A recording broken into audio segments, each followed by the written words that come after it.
Аман-есен автобусыма отырдым. Қайтар жолда да шытырман оқиғаға толы болды.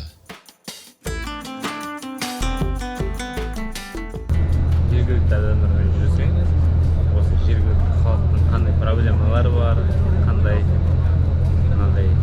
жұмыс жасауға шектеулері бар, солардың барлығын біліп алуға болады. Жаңа бізбен бірге келе жатырған 5-6 адамды түсіріп, кері қайырға орта жолдан қайыр жіберіп жатыр. Себебі солардың кейбіреулерінде ID деген бір несі жоқ екен, жұмыс жасауға рұқсат па, сондай бір қағаз береді екен үкімет. Сондай қағаздары, сондай ID нелері жоқ болып шықты да, енді солар қайырға қайтып бара жатыр. Ана жақтан орта жолға дейін келіп, кері қайтып кеткен деген жаман екен. Жаңа көрдім, түсіруге ыңғайсыздандым.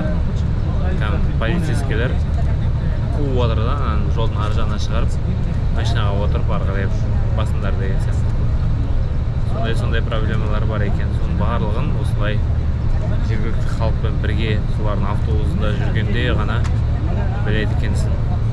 Бұлай басқа уақытта Шарм-эль-Шейхте отельде жатса, мұндай нәрсенің барлығын білмес едім. Сондай бір қызықтар болып жатыр.